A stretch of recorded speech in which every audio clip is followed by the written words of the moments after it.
Hi everyone, this is Joanne Fink for Sakura. And although most of you know me from the Zenspirations patterning and lettering and Color Create pattern and playbooks, I actually think of myself as a calligrapher because I've been lettering for more than 30 years. And today I want to share 7 tips that will help you be successful at doing calligraphy. Today, what's really exciting is the Pigma Calligrapher. What's awesome about the Pigma Calligrapher is that it has a hard nylon tip, and no matter how long I use it, it always gives me a clean, crisp, delightful edge to write with. The exciting thing about the Pigma Calligrapher to me is that it has the same rich, dark, archival, waterproof ink that is in my all-time favorite tool, the Pigma Micron. And they come in 3 sizes. I've already lettered this with the 3mm. Let me show you what the 2mm looks like in terms of size. So the 2mm gives you a nice medium-sized writing. And then the 1mm is awesome for place cards and any tiny projects. And I love to flourish with it. Let me show you how to hold the pen. You want to hold it almost perpendicular to the paper so that you can get the best line quality. Firm, even pressure is ideal, and notice how I'm moving my entire arm. You will get the best results from your lettering if your fingers are not planted here, but you're moving freely from your arm. Don't be afraid to push. You will not break the tool, and when you push on it, you can really see what the pen does. Break your pen in before trying to do letters with it, and we're going to do that by doing some pen patterns. There's a few that I tend to use all the time. One is a triangle pattern, where I'm going up on a thin and down on a thick, and just making a whole row of triangles.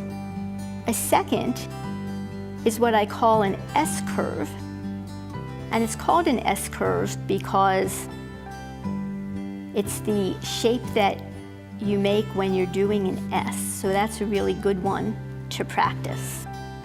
And you can practice it vertically and horizontally. Another one that is really nice as a pen pattern is to do the arch shape with the branch that eventually will turn into our letters N and M. But basically, use some firm, even pressure. Keep the pen almost perpendicular to the paper and see what the tool does. Don't be afraid to make marks that, are not gorgeous, because right now, the whole idea is to break the pen in. You might want to turn the pen over and do the same thing. Once you've done a whole bunch of the pen patterns and really have a feel for how the tool works, then it's time to learn how the slant, pen angle, and nib widths all affect how you write. Letter size is determined by the nib width that the hand you're doing is usually made of. So a nib width is the widest part of the nib, so this is 1 nib width. And in the italic alphabet, the base letters are 5 nib widths high. So I'm going to make a line at 5 nib widths so that we can see what our base letters are going to be. This is sometimes called the X height because it's the height of the letter X.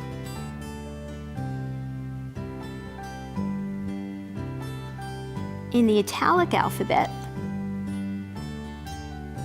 the ascending letters are 3 to 4 nib widths above the baseline. So the H would be here. And the descending letters are 3 to 4 nib widths below the baseline. So the G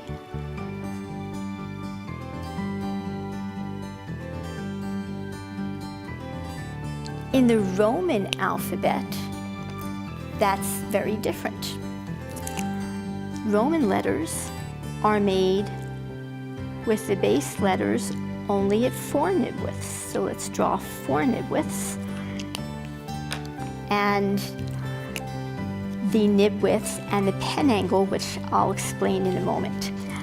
So the Roman gives you a very rounded,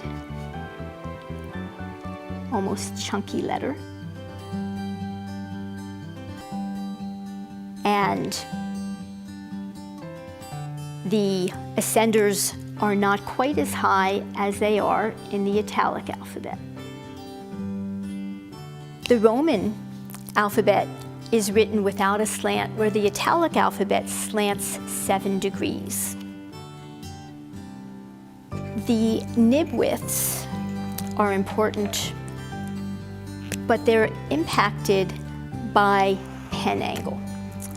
So pen angle is the angle at which you hold your pen in relation to the baseline. So right now, the thinnest part, I'm holding it at 90 degrees. If I bisect that 90 degrees, I will have a 45-degree pen angle. And when I bring my stroke down and I bring my stroke across, these two should be the same width. I remember when I was a young calligrapher spending days and weeks doing 45-degree angles to make sure that I could. The italic alphabet is done at a 35-degree angle. So the tip that I want you to remember is that you need to understand the nib widths, the pen angle, and the slant, and how the 3 of them interact to give you the very best possible letters. And happy lettering!